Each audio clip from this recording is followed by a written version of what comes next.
Hello and welcome to the next Facebook Live. It is my delight and pleasure to introduce to you my main man from Sterling City, Texas is where we live, where we ranch, but right now we're at the San Angelo Rodeo. And I didn't want to miss the opportunity to do it from a fun venue. I was in Austin last week at Book People, and here we are at the San Angelo Rodeo. What do you know? Something different every time. All right, this is my precious man, and I thought he might like to say a little bit to you about marriage. That's one of our lessons in Kingdom 101. I'm going out of order from the first original lessons because I just wanted to get this man on the screen. So you want to tell him a little bit about how we met and how long we've been married. This is a test now. Better do some quick math. 24 years.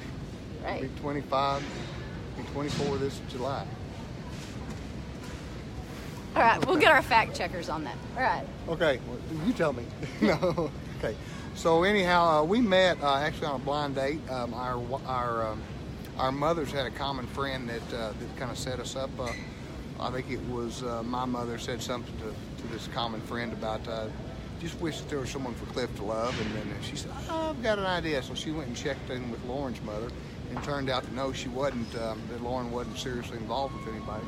So I just happened to be in Fort Worth. This is when Lauren was at TCU. I'd already graduated from ranch management at TCU.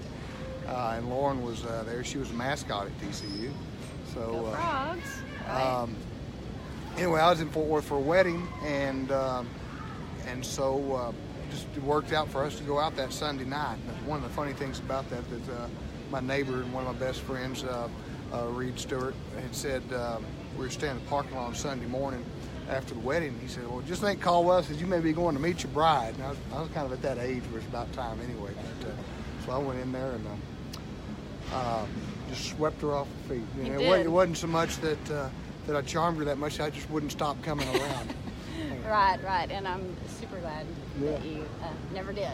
So this lesson is on marriage, and we have been through it for several years, and it's not been all butterflies and unicorns and roses, but because we have founded on Christ, that's the glue that's held us together. It has been that triangle. And what we want to point out to you from this lesson, or what I'm going to say, is that we couldn't find our wholeness in one another. Where wholeness comes from is the original love, the true love, the love of your life, the lover of your soul, and that's our Father God. And it was especially about 12 or 13 years ago that Cliff and I got the revelation through some teaching and revelation and somebody speaking into our lives, straight up discipleship, that we began to understand that God is love. I mean, like really understanding. Yeah, we know we're supposed to love him, but we didn't catch on that he has to love us first. And when we started getting the revelation and walking in the realization that he fills us up, and then anything else we have for each other is gravy, that's when things really started to change for us. Rick, you want to point that way for us? No, just so you know that there you go. And don't get those kids. They're running slow. All right, yeah, so, all right. Let's back up. You Let's can move pan back to us. Hey, get back over here. That's okay, they told them to. Oh, never mind. They told those children that belong to us. Oh, my goodness. Well, good job, everybody. They just ran them through the chute. All right, so nothing like small children and animals to steal the show, as always. But if I can leave you with anything from today's short little message and intro of my own personal Marlboro man, except he's called Baba Cliff usually, which is father in Swahili, because don't all cowboys get a Swahili nickname, right? But if I could leave you with anything, it is to not work so hard to love your spouse, not to work so hard to love God, but work really hard at yielding and letting God love you. Then when he fills you up, you're not trying to get it from somebody else.